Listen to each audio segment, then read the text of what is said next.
Judul khotbah saya siang hari ini adalah konseling dan dialog dengan Roh Tuhan. Saya akan ulangi, konseling dan dialog dengan Roh Tuhan. Kita akan belajar dari berbagai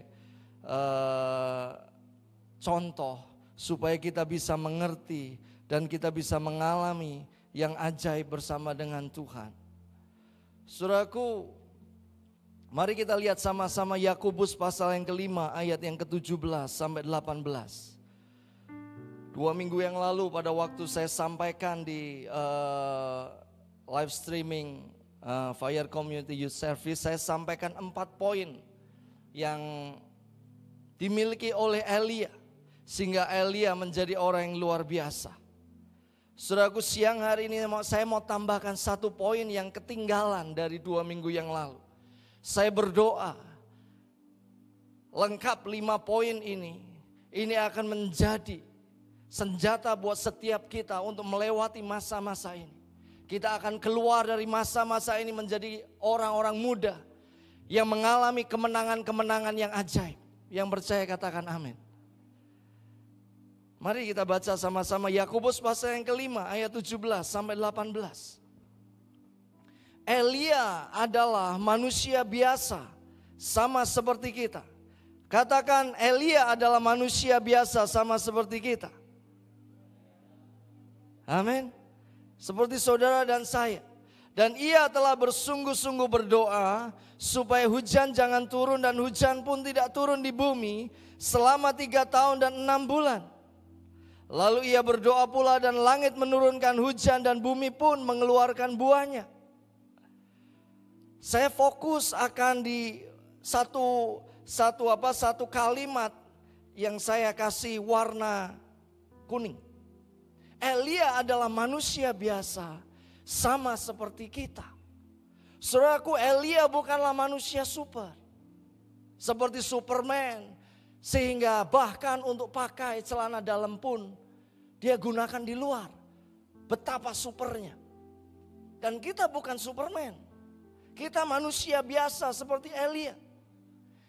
Yang bisa mengalami ketakutan, yang bisa mengalami kegentaran, yang bisa mengalami gulana, ya kan? Yang bisa mengalami, bahasa sekarangnya apa? Galau, ya kan? Kita bisa mengalami seperti Elia.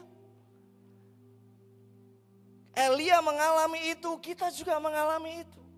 Karena itu Alkitab dengan tegas katakan, Elia adalah manusia biasa seperti saudara dan saya. Amin. Kita bukan manusia super. Karena kita manusia biasa dan kita bukan manusia super. Kita membutuhkan satu hal yang harus dimiliki oleh Elia dan dimiliki oleh para rasul, yaitu hati yang mau terus berdialog dan mau konseling dengan Tuhan, khususnya Roh Tuhan atau Tuhan Roh Kudus. Dan kalau itu ada di dalam kehidupan kita, maka apapun masalahnya, apapun tantangannya, apapun pandemi yang kita hadapi hari-hari ini, itu tidak pernah akan menggetarkan hati bahkan jiwa kita. Pernahkah saudara mengalami putus asa? Pernahkah? Karena aku sudah deketi satu wanita, atau saya deketi satu pria, tiba-tiba dia digondol orang. Dan saya putus asa untuk mengejarnya. Bagaimana caranya? Hari-hari ini saya bekerja dan saya sudah tidak menikmati lagi gaji karena saya mengalami pemutusan hubungan kerja dan itu cukup banyak. Mungkin orang tua teman-teman yang ada di kampung halaman mengalami, sehingga saudara juga mengalami putus asa. Elia juga. Saudara tidak sendiri. Apakah saudara pernah menyerah dengan keadaan? Hari-hari ini adalah keadaan yang membuat banyak orang menyerah. Banyak orang yang katakan, udahlah gak usah ngomong Tuhan-Tuhanan. Susah hari-hari ini. Semuanya serba susah, semuanya serba sulit. Dan semuanya terbatas. Dan apakah saudara pernah mengalami yang namanya ketakutan begitu rupa? Hari-hari ini orang mengalami ketakutan begitu rupa. Mau makan keluar saja takut. Mau keluar aja begitu gentar.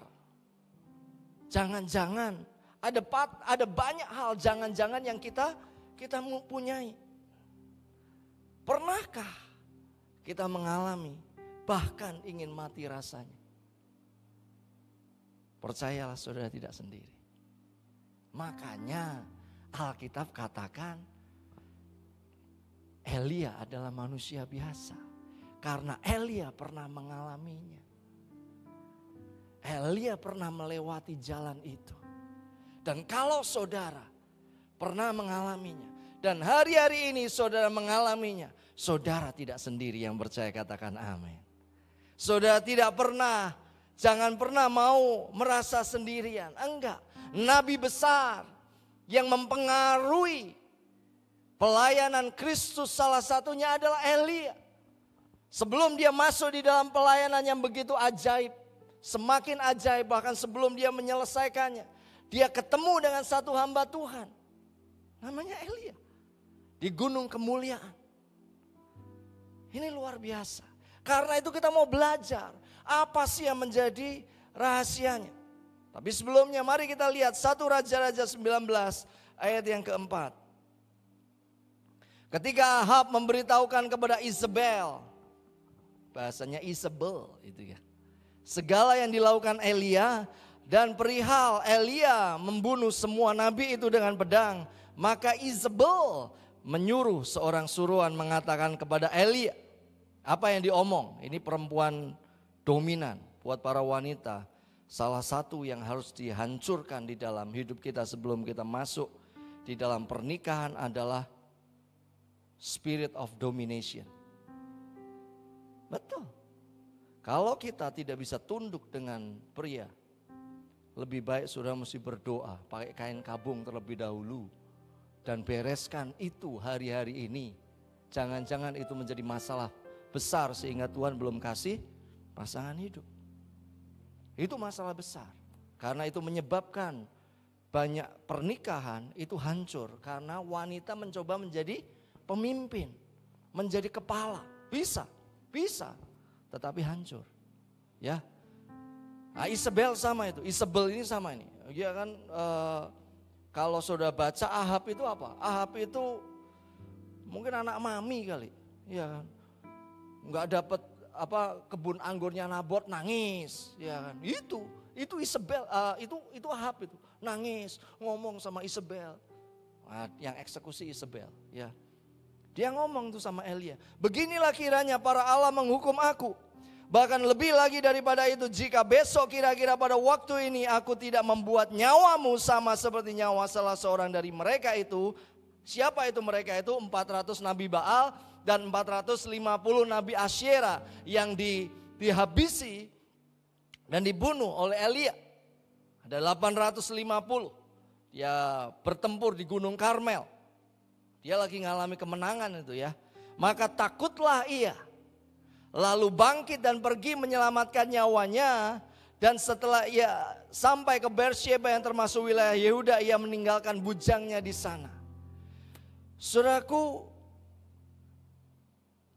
bagaimana caranya kita mengalami ketakutan, mengalami kegentaran, mengalami yang seperti tadi saya sampaikan di depan. Yaitu pada waktu kita mendengar. Elia mengalami ketakutan, bahkan Elia sampai ingin mati rasanya. Kenapa? Karena dia mendengar. Mendengar apa yang dikatakan oleh Isabel. Sehingga pada waktu dia mendengar, dia takut. Saudaraku, sebenarnya kunci pemulihan dan kunci ikatan itu sama. Kuncinya apa? Kuncinya waktu itu dikatakan, kita mendengar, kita renungkan, maka itu akan jadi dalam hidup kita. Begitupun kunci kemenangan. Sama, kita mendengar, kita renungkan, dan itu jadi dalam hidup kita. Ada seorang wanita yang sakit pendarahan. Alkitab katakan dia mendengar berita-berita tentang Yesus. Terus dia mendengar berita-berita tentang Yesus. Dia mendengar berita-berita tentang Yesus. Pada waktu dia mendengar berita tentang Yesus, padahal Yesus jalan untuk menyembuhkan anak Yairus. Dia pegang itu puncak jubahnya dan dia mengalami kesembuhan. Kenapa? Dia mendengar. Elia sama. Dia mengalami ketakutan karena apa? Karena mendengar. Apa yang saudara dengar hari-hari ini? Yang saudara dengar itu menentukan iman kita. Apa yang kita dengar itu dan kita renungkan itu terus menerus. Itu akan mempengaruhi tindakan kita. Dan bahkan itu akan mempengaruhi seluruh respon hati kita.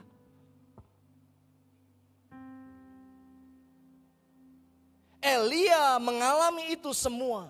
Karena dia mendengarkan terus menerus apa yang disampaikan oleh kuasa kegelapan. Yang diwakili oleh Isabel. Dia dengarkan.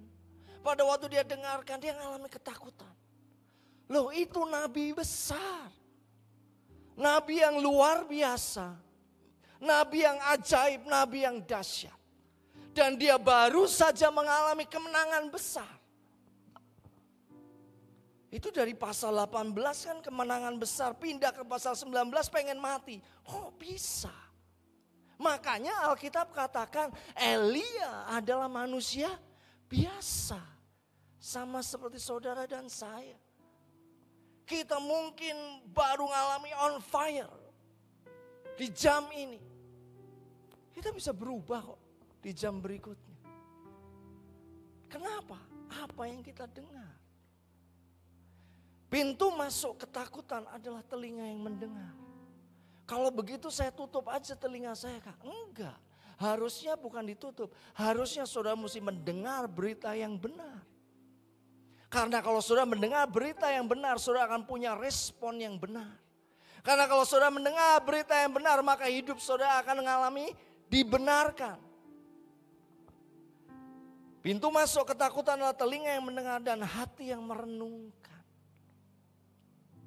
Karena itulah saudaraku, hati adalah harta yang paling berharga di dalam hidup setiap kita.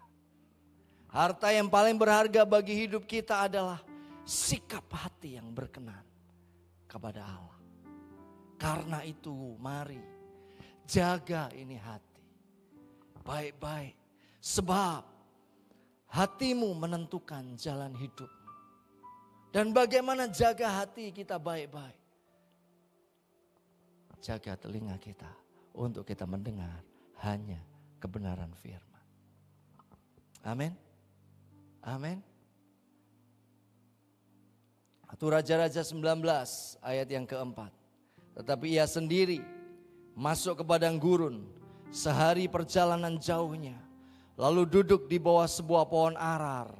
Kemudian ia ingin mati. Katanya, cukuplah itu. Udahlah, gak usah bicara pelayanan-pelayanan. Udah gak usah bicara panggilan-panggilanan. Udahlah, ini urusan perut sedang keroncongan. Sama. Cukuplah itu.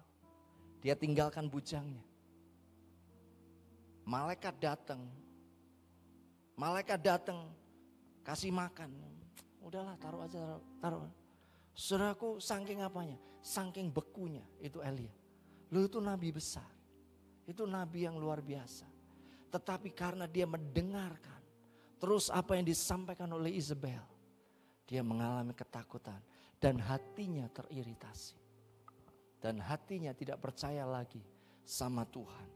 Dan hatinya mengatakan, oh ini cuman aku kok seorang diri. Ya, enggak. Ada ribuan yang Tuhan tinggalkan. 7.000 kalau di kitab Raja-Raja. Saudaraku, pertanyaannya, bagaimana Elia itu dipulihkan? Biarlah ini menjadi kunci buat kita untuk kita mengalami pemulihan. Yang pertama, 1 Raja-Raja pasal yang ke-19 ayat yang ke-7 sampai 8. 1 Raja-Raja pasal yang ke-19 ayat yang ke-7 sampai ke-8. Saya akan bacakan buat setiap saudara. Tetapi malaikat Tuhan datang untuk kedua kalinya dan menyentuh dia serta berkata, bangunlah, makanlah. Sebab kalau tidak perjalananmu nanti terlalu jauh bagimu. Maka bangunlah ia lalu makan dan minum. Dan oleh kekuatan makanan itu ia berjalan 40 hari 40 malam lamanya sampai ke gunung Allah, yaitu gunung Horeb. Yang pertama adalah kalau saudara rindu mengalami kemenangan dan mengalami bebas dan disingkirkan dari setiap ketakutan, yang pertama adalah bangun manusia yang di dalammu terlebih dahulu.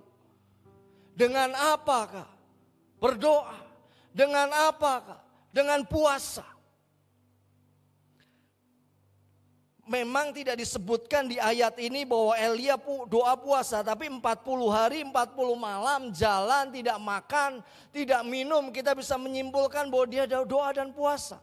Yakobus katakan Elia adalah manusia biasa, tetapi dia berdoa. Tapi dia berdoa. Saudaraku, saya tambahkan berdoa dan berpuasa. Kalau saudara mau melewati masa-masa ini dan keluar dari setiap ketakutan dan menang dari setiap ketakutan, berdoa dan berpuasa. Ambil itu, disiplinkan itu. Bangun yang di dalam, kekuatan kita itu ditentukan yang di dalam, bukan yang di luar. Seberapa besar musuh kita itu tidak tergantung dari seberapa besar musuh kita. Musuh kita besar, kecil, tapi kalau roh kita besar, kita akan libas habis. Musuh itu mau besar kecil tidak ada masalah. Yang penting adalah manusia roh saudara besar atau kecil. Saudara kasih makan apa manusia roh itu. Saudara didik tidak manusia roh itu. Saudara latih tidak manusia roh itu. Alkitab katakan bahwa latihan badani itu terbatas. Tetapi latihan rohani itu yang melatih hidup setiap kita. Mari saya mengajak. Elia boleh mengalami kemenangan. Yang pertama adalah dia berdoa dan berpuasa. Kapan terakhir kita lakukan doa dan puasa sebagai sebuah penyembahan? Bukan sebuah keluhan dan kita katakan puasa lagi, puasa lagi. Apakah tidak ada yang lain? Ada sih. Tapi sejujurnya kalau saudara mau mengalami kemenangan dan pukulan-pukulan saudara, menghasilkan pukulan-pukulan yang ajaib. Seperti pepatah katakan, ada harga ada barang. Sama saudaraku. Kekristenan itu sederhana. Menjalaninya yang tidak mudah, itu aja. Ya kan, kekristenan apa coba? Tidak banyak. Tetapi menjalaninya butuh sacrifice. Butuh sacrifice. Jadi yang pertama adalah berdoa dan berpuasa. Yang kedua, baca, renungkan dan perkatakan janji Tuhan. Ayatnya itu menarik. Kenapa dia mesti ke Gunung Horeb? Kenapa tidak ke Gunung Merapi itu loh? Kenapa mesti ke Gunung Horeb? Kenapa tidak ke Gunung Krakatau? Gunung Horeb arti lainnya adalah Gunung Sinai. Dan di gunung ini Tuhan memberikan kedua loh batu. Surau Tabut perjanjian di dalamnya berisi tentang mana. Dan berisi tentang tongkat Harun yang berbunga.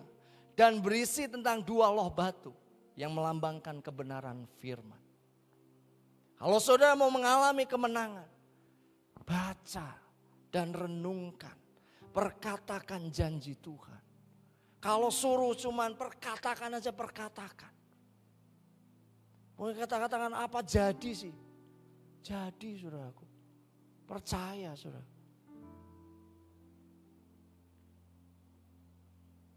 Yohanes 8 ayat 32 katakan, jikalau engkau adalah muridku, maka firman harus ada di dalamku. Dan engkau akan mengetahui kebenaran, kebenaran akan memerdekakan kita.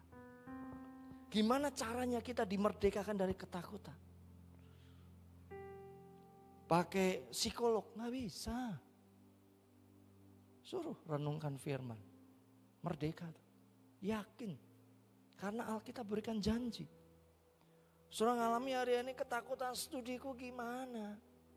Hari-hari ini saya lagi kontak dengan satu ibu. Pak, anak saya keterima di UGM. Saya ke Jogja ya Pak, nggak usah. Ibu bisa ke Jogja nggak bisa balik nanti. Nggak usah. Saya kirimkan semua informasi. Ini loh dari rektor kayak gini. Lalu gimana Pak? Ya berdoa saja. Kos nanti masuk bulan Oktober saja. Ya karena ada beberapa rancangan dari UGM. Ya. Semuanya kan serba online. Lalu masa depanku gimana? Temukan dong di dalam firman Tuhan. Yeremia 29 ayat 11. Aku mengetahui rancangan-rancangan apa yang ada padaku mengenai setiap kita. Mulai dari kita mau kuliah di mana, kita mau nikah di mana, kita mau nantinya tinggal di mana. Dia kan tahu. Kita aja sok tahu yang tidak pernah melibatkan dia. Baca, renungkan dan perkatakan janji Tuhan. Ini yang membawa kita mengalami kemenangan. Ini yang membawa kita mengalami kemerdekaan. Ini yang membuat Elia mengalami pemulihan. Dan yang ketiga, yang terakhir adalah konseling dan dialog dengan Roh Tuhan. Saudaraku, apapun yang saudara hadapi, saudara mesti belajar seperti Elia. Saya akan bacakan ada satu kata-kata di situ.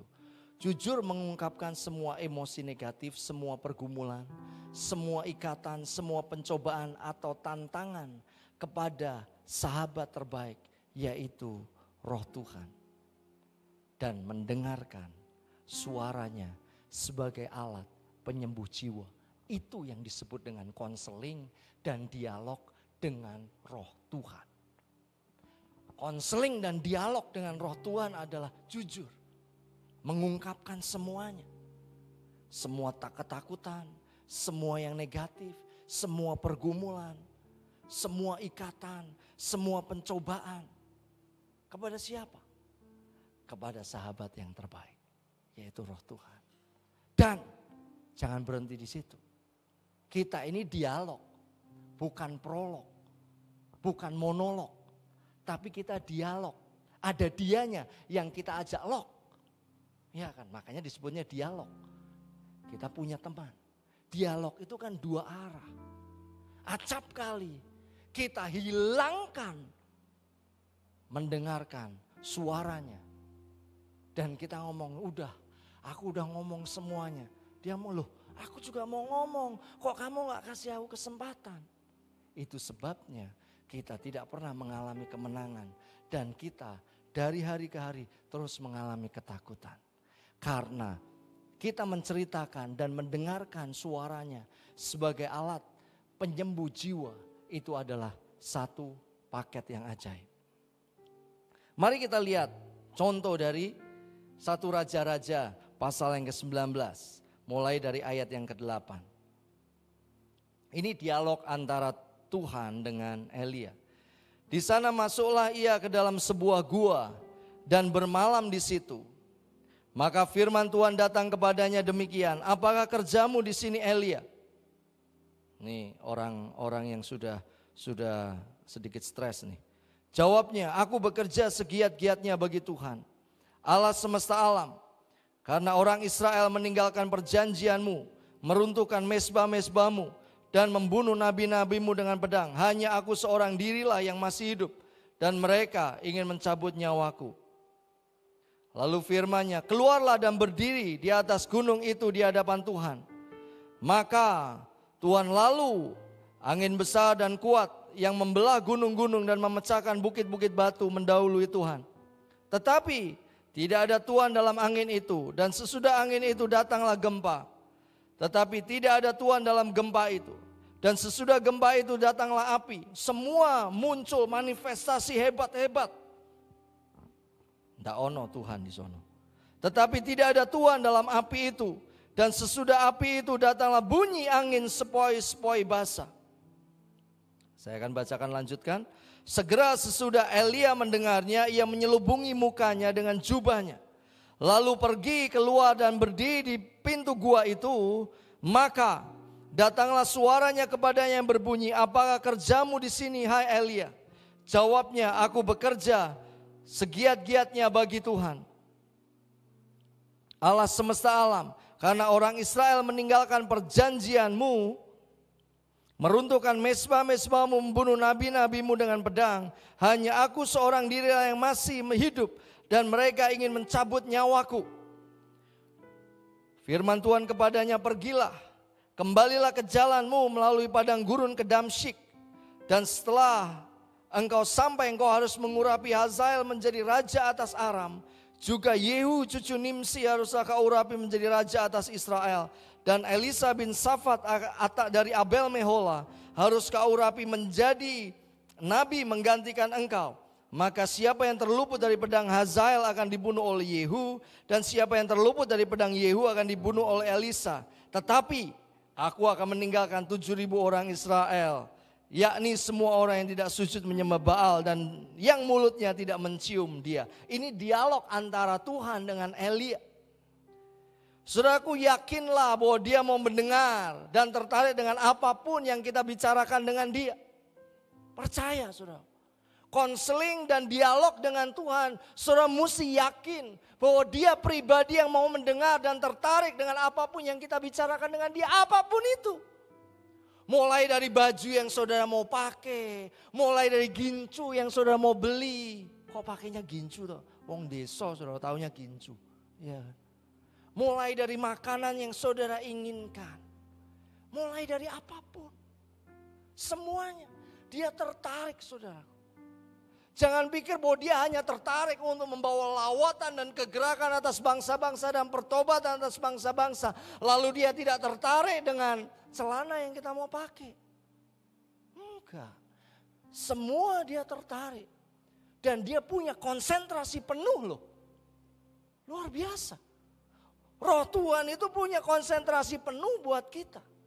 Dia bukannya kalau yang urusan kayak gini itu ceremende. Itu bahasanya Pak Yus itu ceremende. Ceremende itu anak kecoa saudara. Anak kecoa itu masalah cilik lah. Enggak, tidak ada small things di hadapan Tuhan. Yang ada adalah it matters di hadapan Tuhan. Itu penting di hadapan Tuhan. Apapun. Pada waktu dia ngomong sama Elia, dia responi itu. Terus dia responi. Dia tunjukkan. Sampai satu titik. Inilah kuasa dari dialog dan konseling dengan Tuhan. Saudaraku, fokus di ayat yang ke-12 dan ayat ke-13. Ayatnya bilang seperti ini. Dan sesudah gempa itu datanglah api. Tetapi tidak ada Tuhan dalam api itu. Yang ada apa? Sate kelatak saudara. Ya kan? Tidak ada api, adanya sate kelatak, sate ayam, ya kan, sate kambing dan semuanya. Ya kan, panggangan dan lain sebagainya. Dan sesudah api itu datanglah bunyi angin sepoi basah. Di dalam terjemahan bahasa Inggris, saudara nanti cek saja. Saya akan bacakan di dalam versi King James. And after the earthquake, a fire, but the Lord was not in the fire. And after the fire, a still, small voice. Yang percaya katakan amin. Small voice. Apa yang membuat Elia mengalami kemenangan? Ada prosesnya. Dia puasa, dia mengalami firman. Setelah itu dia mendengar small voice. Ini saudaraku yang sering dilupakan. That is small voice. Tuhan itu bicara banyak kali. Tadi pagi Bu Pauline dengerin khotbah. Iya kan. Sambil mandi tetap aja dengerin. Luar biasa saudara. Streaming saudara. Ya pagi-pagi. Salah satu saya cerita sama dia di mobil. Tahu nggak? Ada satu kata yang benar-benar menghujam di dalam hati saya. Kadang-kadang iblis ngomong kayak gini. Apa sih gunanya tindakan-tindakan profetis? Cuman doa dan cuman deklarasi. Kadang-kadang kan kita dengar intimidasinya kayak gini. Lalu Tuhan jawab. Emang ada perbuatan manusia yang bisa menghasilkan mujizat? Bukankah tindakan profetis yang berlandaskan iman penuh kepada Tuhan itu menghasilkan keajaiban? Yang paling percaya katakan amin. Apapun yang diperintahkan Tuhan, saudara lakukan, surga berespon. Bukankah Yosua? Dia cuma ngomong, matahari berhenti, bulan berhenti juga di lembah Ayala. Itu cuma ngomong tuh. Dan saya tahu sebelum dia ngomong, Tuhan pasti bicara sama dia. Karena Yosua pasal 6 dia sudah ketemu dengan panglima bala tentara Tuhan. Detik di mana dia katakan sebagai tindakan imannya, surga berespon. Small voice. Seberapa sering kita mendengarkan suara Tuhan? Saudara mungkin tanya, apa yang menjadi rahasia kekuatan yang di dalam yang Kak Budi punya? Konseling dan dialog dengan Tuhan. Apapun. Saya bisa ngobrolin dengan Roh Kudus apapun. Semuanya. Saya punya catatan di color note apapun. Apapun. Dan saya mendengar apapun yang dia sampaikan. Suruh bertobat, bertobat. Suruh perbaiki diri, perbaiki diri. Semuanya. Amin. Mari kita lihat betapa small voice atau suara Roh Kudus itu betul-betul luar biasa. Saudaraku, kalau di situ Elia bukan cuman bukan cuman bangkit. Alkitab katakan akhirnya Elia dikembalikan kepada destiny yang mula-mula. Akhirnya dia katakan, ayo kembali. Urapi Hazael, urapi Yehu, urapi Elisa. Dia katakan kamu gak bisa seorang diri, kamu mesti urapi 3 orang lagi sebelum kamu selesai. Dan 3 orang ini salah satunya menghabisi Ahab dan keluarganya. Saudaraku, dia dikembalikan. Apa yang mengembalikan kita kepada jalan-jalan Tuhan? Suara Tuhan. Seberapa sering kita mendengar suara Tuhan? Seberapa intens kita? Harusnya domba-domba itu mendengarkan suara gembala. Dan suara gembala yang kita dengarkan harusnya setiap waktu. Saudara mau ngambil keputusan, saudara mesti tanya sama Tuhan. Saudara mau menikah, saudara mesti tanya sama Tuhan. Jangan tanya sama hantu. Itu cuman bedanya Tuhan atau hantu itu sama itu. Ya kan, bedanya cuman bacanya dari mana. Kalau dari tengah dulu ya hantu. Kalau dari depan ya Tuhan, itu aja bedanya. Saudara mesti tanya sama Tuhan. Tuhan, aku mesti menikah sama siapa? Tuhan, pekerjaan apa yang aku mesti ambil? Tuhan, bisnis apa yang aku mesti masuki? Investasi apa yang aku mesti masuki? Saudaraku, kita mesti tanya. Karena dia punya kerinduan untuk menuntun kita. Karena dia punya kerinduan untuk menuntun dengan suaranya. Karena dia punya kerinduan untuk apa? Untuk diberi ruang oleh hidup kita untuk dia terus menjadi Tuhan buat kita. Karena itu mari izinkan small voice menguasai hidup kita. Mari kita lihat contoh dari Kisah Para Rasul yang tadi pagi disampaikan oleh Bapak Gembala. Kisah Para Rasul 9 ayat yang ke-31. Saudara, Kisah Para Rasul sebutannya adalah kisah bagaimana Roh Kudus memimpin para rasul. Nah, saudara mau dipimpin oleh Roh Kudus atau mau dipimpin oleh diri sendiri. Siang hari ini mari kita putuskan. Biarlah hidup kita dipimpin oleh Roh Kudus. Kisah Para Rasul 9 ayat 31 katakan kayak gini. Selama beberapa waktu jemaat di seluruh Yudea, Galilea dan Samaria berada dalam keadaan damai. Jemaat itu dibangun dan hidup dalam takut akan Tuhan. Jumlahnya makin bertambah besar oleh pertolongan dan penghiburan Roh Kudus. Bagaimana caranya Roh Kudus menghibur? Ya lewat suaranya kan. Dipok-pok, tenang nak, I'll be with you always. Ada corona pada takut, tenang. Aku ada sertamu. Jangan takut. Aku sertai keluargamu. Apa yang membuat kita bisa bertahan? Janji Tuhan, saudara. Janji Tuhan. Salah satu cerita yang saya suka ceritakan adalah tahun itu pada waktu saya diundang oleh seorang bukan kerabat ya, salah satu jemaat di tempat ini. Lalu dia di jemaat profesi dan itu kenal baik karena sejak pelajar istri saya satu tim dengan dia. Datang ya ke pemberkatan rumahku. Itu kurang lebih tahun 2002 lah setelah kami menikah.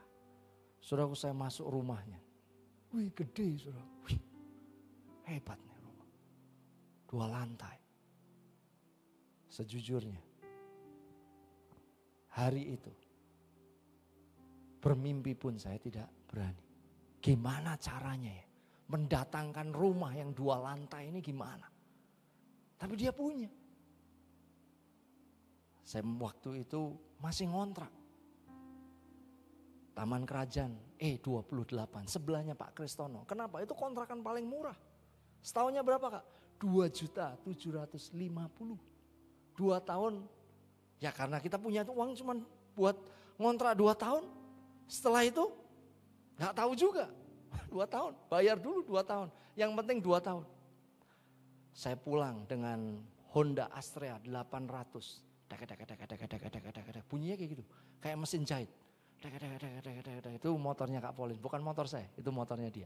Ya, motor yang buat survei untuk beli rumah kemana-mana. Punya duit? Gak punya.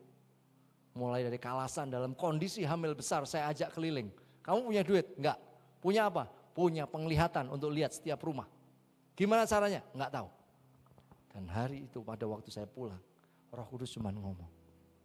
Nanti, karena orang itu kesaksian. Kami menikah 2 tahun. Setelah itu kami dikaruniai rumah.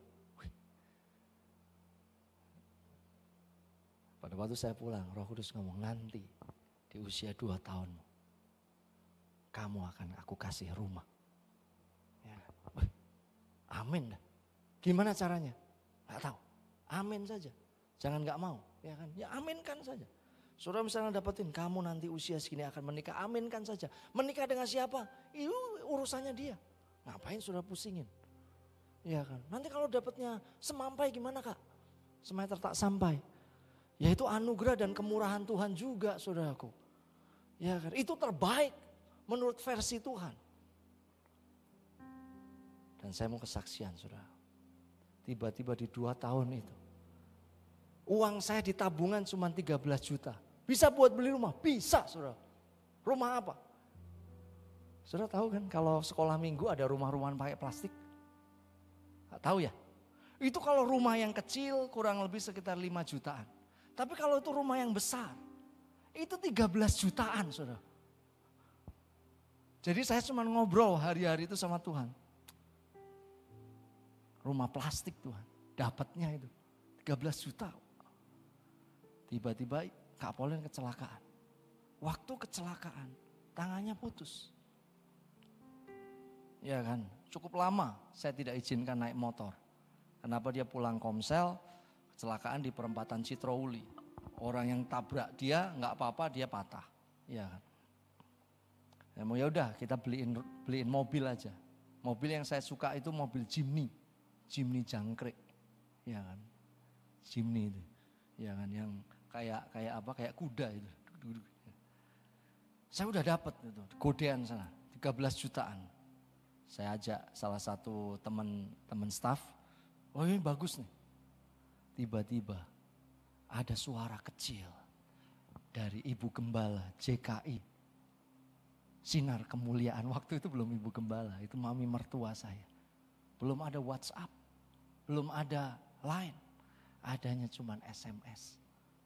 Budi, Lambok beli rumah. Saudaraku, jujur saudaraku, saya ketawa.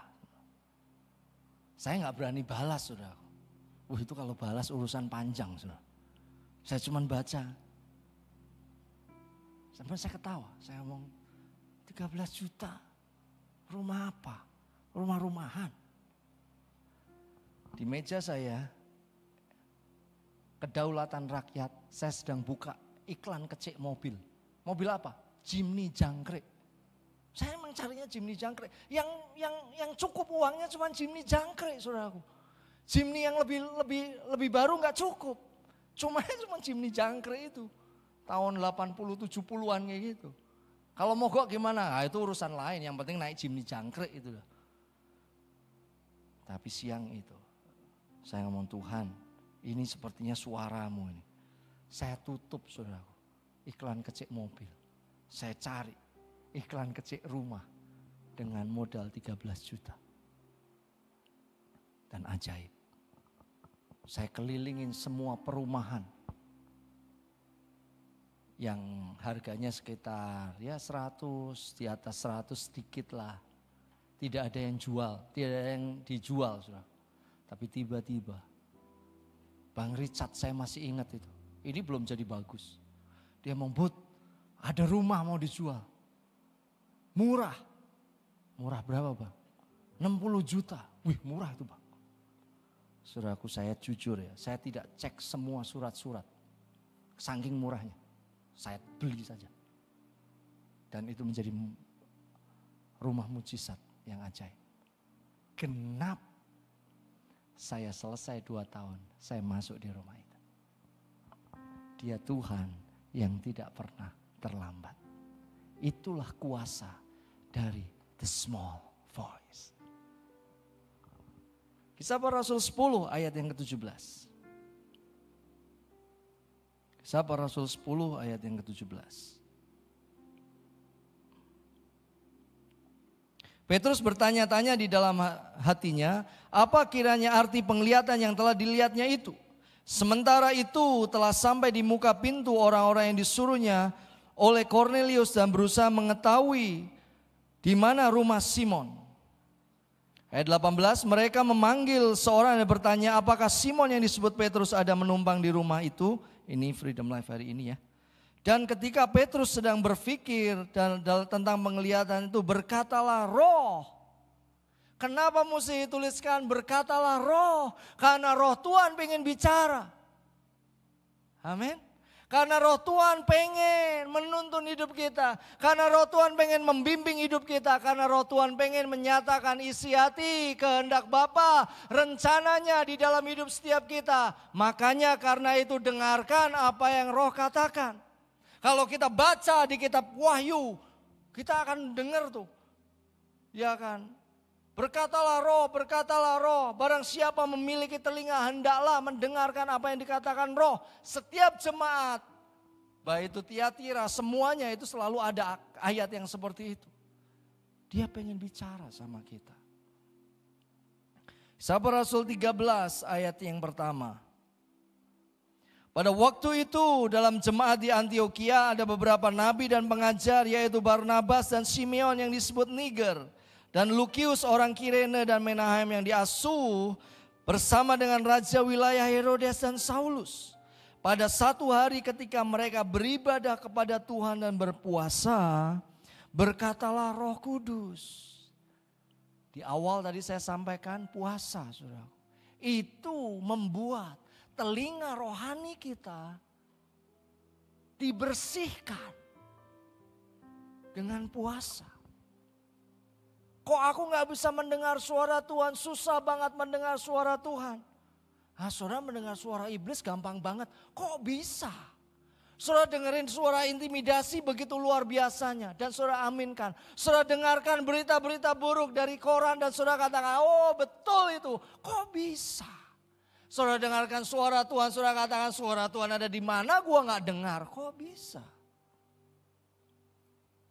Latih saudaraku. Ada 3 suara, ada suara hati. Dan kalau saudara nurani saudara bersih, maka Roh Kudus akan bicara di situ. Ada suara Tuhan dan yang ketiga adalah suara setan, itu aja. Karena itu kenapa kita mesti membaca Alkitab, kita mesti merenungkan firman Tuhan. Karena Tuhan tidak akan bicara lewat di luar firman Tuhan. Tapi kalau tentang rumah kayak gitu kan tidak ada ayatnya Kak, kamu akan dapat rumah. Nah disitulah kita kan punya pembimbing-pembimbing rohani. Saya belajar pertama kali mendengar suara Tuhan, saya catat, saya tunjukkan. Benar tidak? Kan kayak gitu namanya juga latihan. Amin. Kisah Para Rasul 15 ayat yang ke-28. Sebab adalah keputusan roh dan keputusan kami. Luar biasa ya. Supaya kepada kamu jangan ditanggungkan lebih banyak beban dan daripada yang perlu ini. Keputusan kami dan keputusan roh Tuhan, keputusan Roh Kudus dan keputusan kami. 80% keputusan Paulus itu dari hikmat. 20%-nya itu keputusan di drop, supranatural. Silahkan saudara cek sendiri ya di surat-suratnya Paulus ya. Tetapi survei membuktikan 80% keputusan Paulus itu based on hikmat yang Tuhan kasih. Dan 20%-nya itu keputusan-keputusan yang supranatural. Pada waktu dia melangkah ke Asia, itu keputusan Roh Kudus. Karena Roh Yesus melarang dia masuk ke Asia. Kenapa? Ya kan, kata melarang di situ artinya adalah seperti sayap burung diputuskan dua-duanya. Kekuatan burung itu apa? Sayapnya kan. Kalau putusin dua-duanya nggak bisa apa-apa. Nah Tuhan melarang itu. Kenapa? Karena dia mau Paulus efektif. Setelah itu pada waktu Tuhan katakan ayo masuk lewat Makedonia. Dia cuma butuh waktu 2 tahun. Asia kecil dengar Injil. Siapa yang tahu? Roh Tuhan. Roh Tuhan. Makanya saya tidak pernah percaya bahwa kegerakan dilahirkan dari meja rapat lewat yang namanya brainstorming. Otak kita itu seberapa besar. Kegerakan itu hanya milik yang di atas. Kita hanya katakan yes Lord I will. Kita lakukan dan kita akan lihat keajaiban. Itu aja. Amin. Amin. Yang terakhir. Ini contoh konseling dengan Tuhan. Saya cepat saja. Mazmur 3 ayat 1-8. Nanti silakan saudara lihat ya. Ini adalah Mazmur Daud saat ia lari dari Absalom. Dia mengalami pemulihan karena bertemu suara Tuhan dalam konseling pribadinya dengan Tuhan. Jadi konseling itu tidak pernah berhenti tanpa kita mendengar suara Tuhan. Harus dengar suara. Yang pertama adalah jujur. Ungkapkan tantangan, pergumulan, emosi negatifnya. Itu ayat kedua dan ketiga. Ya. Lalu step yang berikutnya punya waktu sela. Makanya Alkitab katakan sela kan. Buat apa? Ngopi-ngopi dulu itu ya. Tuhan bicara dong, ya kan. Jadi ngopi, ya kan. Waktu tenang. Tetap itu waktu sela, ya kan. Itu dibutuhkan. Waktu untuk kita mendengar suara Tuhan. Waktu untuk kita ngomong Tuhan bicara. Ya kan. Dialog dan konseling dengan Roh Tuhan harus diakhiri dengan mendengar suaranya. Karena inilah kunci kesembuhan jiwa dan kemenangan. Ya. Dan yang ketiga adalah tuliskan janji Tuhan dan renungkanlah. Itu ayat yang kelima, ayat yang ke-8. Ya. Mari alami kemenangan dan kemerdekaan total. Karena itu sungguh ada. Amin. Elia mengalami kesembuhan. Karena doa dan puasa, karena dia renungkan firman. Dan yang ketiga adalah karena dia punya waktu dialog dan konseling dengan Tuhan. Di perjanjian baru, yang ketiganya adalah dialog dan konseling dengan Roh Tuhan. Tadi pada waktu saya duduk di ruang, bukan ruang nursery, itu ruang IO dan ruang ruangnya anak-anak UAN. Saya duduk, saya lihat materi ini, tiba-tiba hadirat Tuhan begitu luar biasa. Dan saya tahu, saya ngomong, Roh Kudus kamu sahabat yang luar biasa. Saudaraku, hari-hari ini dia sahabat yang luar biasa.